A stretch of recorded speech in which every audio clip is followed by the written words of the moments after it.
Cosmic king थोर थोर के सबसे powerful versions में से एक है। तो फिर ठीक यही चीज सुपरमैन के साथ भी है, लेकिन ये सुपरमैन का मोस्ट पावरफुल वर्जन है, इसलिए इन दोनों की बैटल काफी ज्यादा मजेदार होगी।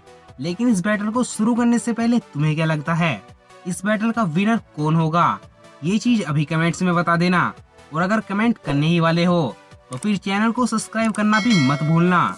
चलिए तब बिना किसी देरी के आज की इस अमेजिंग वीडियो को शुरू करते हैं।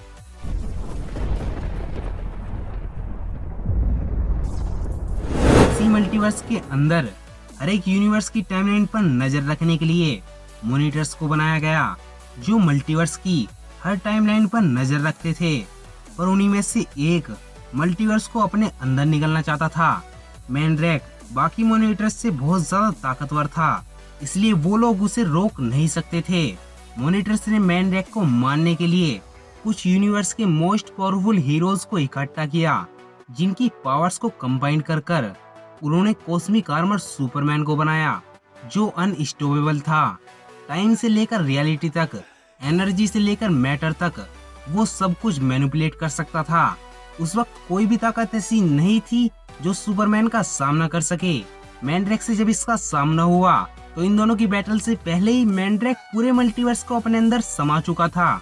और जब इन दोनों की बैटल हुई तो सुपरमैन को उस बैटल के अंदर भी मैनड्रैक के अंदर समाये मल्टीवर्स के अंदर से लुइस के हार्ट बीट की वॉइस सुनाई दे रही थी। कॉस्मिक आर्मर सुपरमैन ने मैनड्रैक को बीट करते हुए उसके दिल से पूरे के पूरे मल्टीवर्स को बाहर निकाल लिया और सब कुछ पहले जैसा नॉर्मल कर दिया। लेकिन अगर सुपरमैन के सामने कोई ऐसा विलन आ जाए जिसे हराने के लिए ऐसी पावर की जरूरत हो जो कि उस टाइम पर कॉस्मिक आर्मर सुपरमैन के पास ना हो, तो ऐसे में भी कॉस्मिक आर्मर सुपरमैन उस विलन से जीत सकता है, क्योंकि कॉस्मिक आर्मर सुपरमैन को उस पावर को अचीव करने के लिए बस सोचना भर होगा और अगले ही पल वो पावर कॉस्मिक आर्मर सुपरमैन के पास होगी।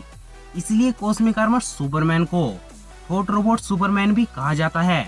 दूसरी ओर कॉस्मिक किंग थोर जो एसगार्ड का किंग बना।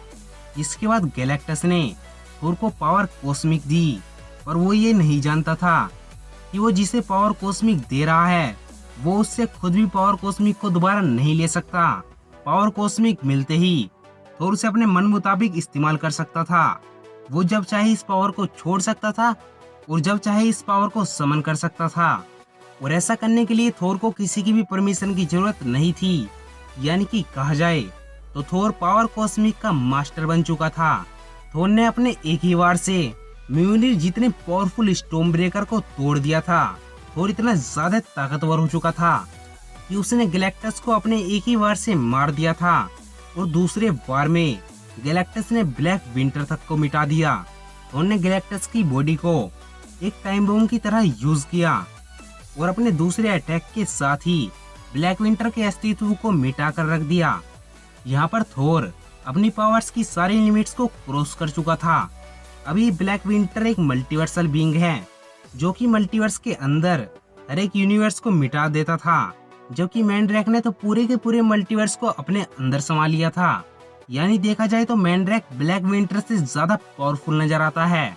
प्लस कॉस्मिक आर्मर सुपरमैन के पास जो पावर नहीं होती, उस पावर के बारे में उससे बस सोचना भर होता है एंड वो पावर उसके पास आ जाती है।